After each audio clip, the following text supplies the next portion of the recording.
Hello everybody, welcome to Guidancee Education channel. We will see the topic that is discussed in this video. We are continuing class 11 physics, motion in one dimension, derivation of equations of motion, that is kinematic equations for uniformly accelerated motion using calculus. I have already posted a video on derivation of kinematic equations using velocity time graph. If you have not yet watched that video, click the I button in order to watch that. This topic as usual is very important and don't miss it. Watch the video completely without skipping, and if you think the video is useful, do like the video, share the video with your friends, and also leave your feedbacks as comments in the comment box below. If you have not yet subscribed my channel, do subscribe it now and also press the bell button and all button for notification of more videos like this. Thank you very much for your support. Come, let us start the topic right away. In this video, we will derive kinematic equations, that is equations of motion for uniform accelerated motion using calculus. In the previous video, we derived the equations using velocity time graph. Here we are going to use calculus. Calculus, as you know, is a branch of mathematics which studies continuous change. In cases where the object is accelerated, the velocity changes continuously, so it can be understood better using principles of calculus. Though there are four important concepts in calculus, here we are going to apply two of those important concepts, like one, differentiation, and two, integration. You will learn these concepts in detail in your maths class, but here I will give just the gist, that is, just what is needed to understand its application in this derivation. Differentiation deals with rate of change of a quantity. For example, rate of change of displacement equal to velocity. When we apply the principle of differentiation to study the rate of change of displacement over a period of time t, we split the time into infinitesimally small durations, which is represented as dt. Change in position during this small interval of time dt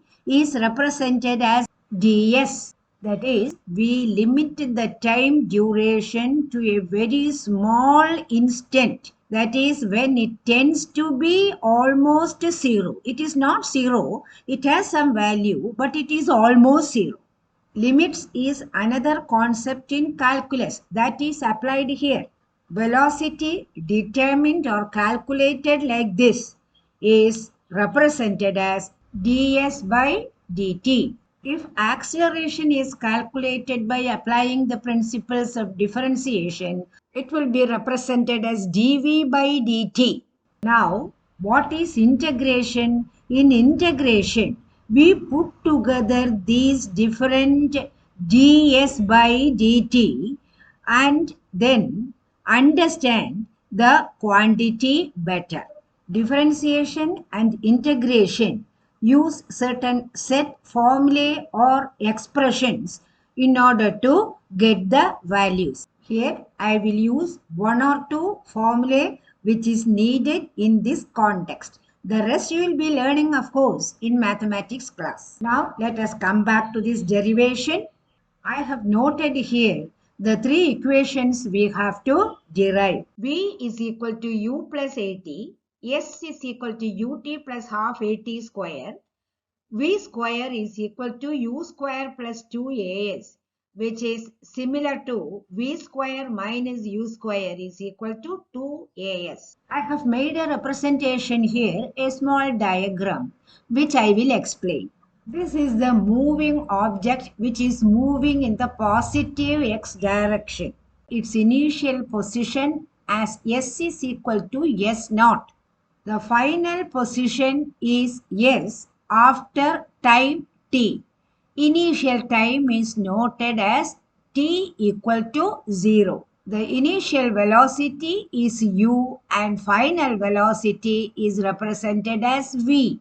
So the motion of the object for a period of t seconds is considered it is moving from initial position S0 to S, and its velocity is changing from u to v when its acceleration is uniform. These points you have to remember. We will need the differential equation for velocity and acceleration. We will use the concerned equation for the respective derivation. Velocity is equal to ds by dt. This expression is obtained by differentiation as already mentioned. The other equation is A is equal to dv by dt. This is the equation obtained by differentiating acceleration. We will derive the first equation, v is equal to u plus at. In this equation, there is velocity v and acceleration a. So we will use the equation a is equal to dv by dt. From this, we get dv is equal to a dt. The object is experiencing uniform acceleration, so a is constant. It does not depend on time. That is, it does not change with the time. Next, we integrate the left-hand side and right-hand side of the equation. So, integrating dv is equal to integrating a dt. I have used the symbol for integral. Since a, the acceleration is constant, there is no need to integrate it. So, it becomes integrating dv is equal to a integrating dt only. A is taken outside the integral. Velocity, the lower limit is u. So we have to integrate it from the lower limit u up to the upper limit v. Similarly, what are the limits of t? Initial time is 0, final time is t. So we have to integrate it from t equal to 0 to t. Now, a principle in integration. If you have to integrate a quantity, say dv, from initial to final, what you get is the total velocity. It is enclosed within square brackets and the lower and upper limits are shown on the right hand bottom and top corner respectively as is shown here. Similarly, the right hand side becomes a within square brackets t, the limit 0 to t. In integration, if you have a representation like this, in the next step, it is written as the upper limit minus the lower limit. So here it becomes v minus u is equal to a into t minus 0 equal to t. So at. So v minus u is equal to at. When negative u is shifted to the right hand side, it becomes at plus u, which we write as v is equal to u plus at. So we have derived this equation. It is very simple. Now we have to derive the second equation. S is equal to ut plus half at square. Two important quantities in this equation is S, the displacement, and velocity u. So for derivation, we use the formula v is equal to ds by dt. From this you can get ds is equal to v dt. On the right hand side, you have the quantity velocity, which is not constant, which is changing. We need a constant quantity there. So instead of v, we substitute the previous equation which we derived, that is v is equal to u plus at. Then the equation becomes ds is equal to u plus at dt. Initial velocity u is constant, but final velocity goes on changing with increasing time. Acceleration also is constant. When we open up the bracket on the right hand side, we get ds is equal to u dt plus at dt. Now integration becomes very easy. Integration of ds from s0 to s is equal to u integration of dt from 0 to t plus a integration of t dt. The limits of t is 0 to t. Integrating ds is s from s naught to s is equal to u integrating dt is t from 0 to t plus acceleration integrating t dt. That we have to see. We have to use a special formula there. In integration of t raised to n dt is equal to t raised to n plus 1 divided by n plus 1. This is one rule in integration. This is a formula. We are applying that. What is n here? You go to this equation. Here what is the power to which this t is raised? This t is the limit along with this. What is the power of this t? It is 1. So n is equal to 1. N plus 1. That becomes 2. So a into t raised to 2 by 2 from 0 to t. Okay. So the next step becomes as we have done in the earlier occasion. S minus S naught is equal to U into t minus 0, which is nothing but t. So ut plus a into t square minus 0, which becomes t square. So a t square. 2 in the denominator is a constant, so it can be taken out and written as half. So half at square. Now, if we consider this s naught as 0, then this equation will be s minus 0, which is s. So the equation becomes s is equal to ut plus half at square. That is our equation. We have derived this.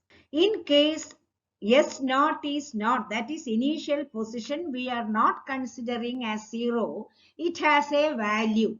In some problems, it may be asked so. Then what will be the equation? We will have to carry this negative S naught to the right hand side. So the equation will become ut plus half at square plus S naught. Instead of that, we will write S is equal to S naught plus ut plus half at square. I hope I have made this quite clear. We need to do one more derivation, that is this last one. Stay with me to watch that also. We will continue that. Third equation, b square is equal to u square plus 2as. It is equivalent to b square minus u square is equal to 2as. We will derive this equation from the equation a is equal to dv by dt. We will slightly modify this as dv by ds into ds by dt.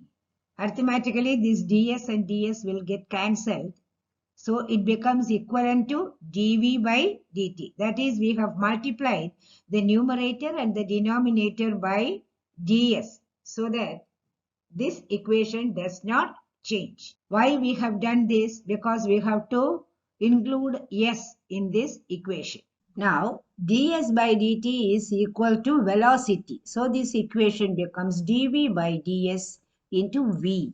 So this equation becomes a is equal to v dv by ds.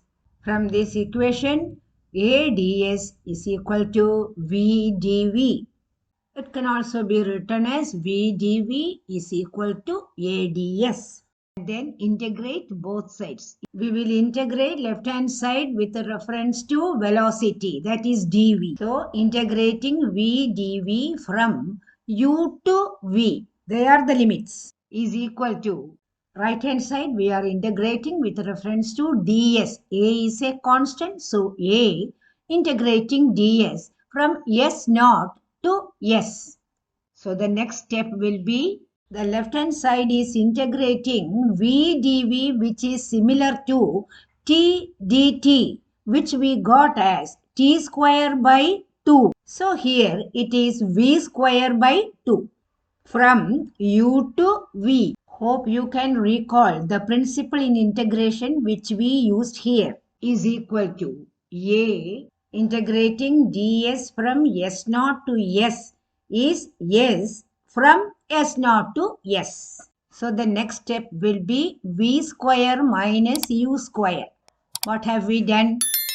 Numerator v square within the square bracket is multiplied by the upper and the lower limit. Then we write v square, that is the upper limit, minus u square, the lower limit, by 2 is equal to a into s minus s naught.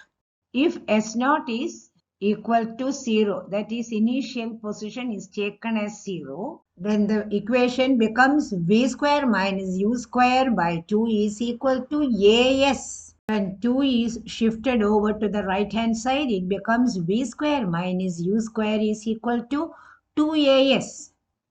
This is this format. So we have derived that. If negative u square is shifted to the right hand side, it becomes u square plus 2as. So v square is equal to u square plus 2as. So these two formats are the same. If the video was useful, do like the video, share the video with your friends, and also leave your feedbacks as comments in the comment box below. If you have not yet subscribed my channel, do subscribe it now and support me. Press the bell button and all button for notification of more videos like this. Thank you very much. We will meet in the next video with another important topic like this. Till then, bye. Take care.